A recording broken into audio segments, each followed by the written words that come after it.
नमस्ते। आज हम बात करेंगे एक ऐसे शख्स के बारे में जिनका नाम सुनते ही हमें कम्युनिकेशन याद आता है। जी हाँ, Alexander Graham Bell. Mister Watson, यहां आओ, मैं तुम्हें देखना चाहता हूं। सोचिए, ये वो पहले शब्द थे जो कभी किसी टेलीफोन पर बोले गए थे। एक ऐसा पल जो इतिहास में दर्ज हो गया।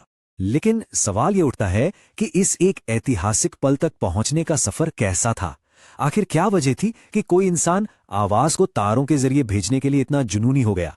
तो चलिए कहानी में थोड़ा और गहरा उतरते हैं और जानते हैं उस शख्स के बारे में जिसने ये सब मुमकिन कर दिखाया।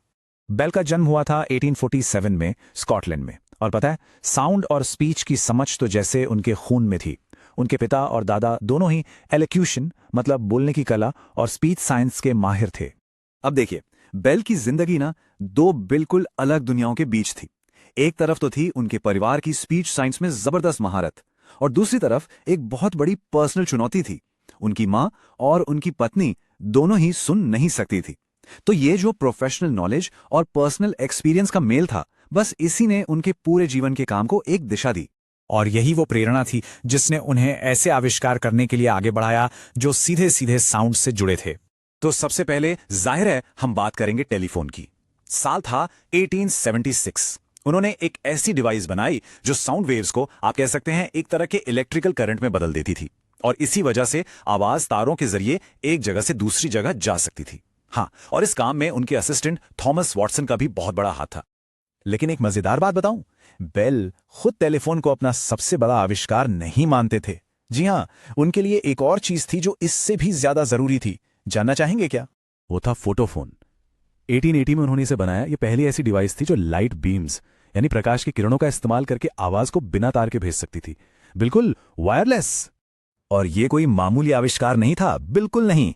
असल में इसी कॉन्सेप्ट ने आज के मॉडर्न फाइबर ऑप्टिक कम्युनिकेशन की नींव रखी। अरे वही टेक्नोलॉजी जिससे हमें आज हाई स्पीड इंटरनेट मिलता है। अच्छा, बेल का अगला बड़ा आविष्कार एक नेशनल इमरजेंसी के दौरान हुआ था। बड़ी दिलचस्प कहानी है इसकी। बात है 1881 की।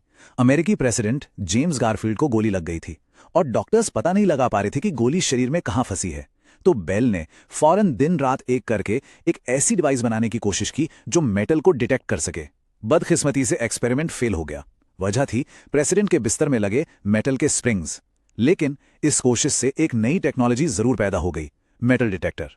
लेकिन बेल का असर सिर्फ उनके आविष्कारों तक ही नहीं रुका।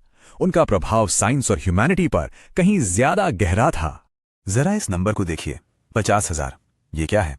ये 50,000 फ्रैंक्स हैं जो उन्हें टेलीफोन के आविष्कार के लिए फ्रांस के मशहूर वोल्टा प्राइज में मिले थे।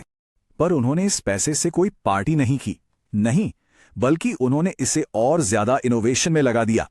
उन्होंने वॉशिंगटन डीसी में वोल्टा लैबोरेटरी की नींव रखी और इसी लैब में फोटोफोन जैसे और भी कई आविष्कार हुए। अपनी लैब के बाहर भी बेल का योगदान जबरदस्त था। वो नेशनल ज्योग्राफिक सोसाइटी के को फाउंडर्स में से एक थे।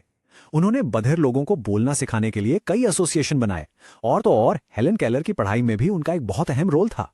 साउंड की साइंस में उनके काम को आज भी सम्मान दिया जाता है।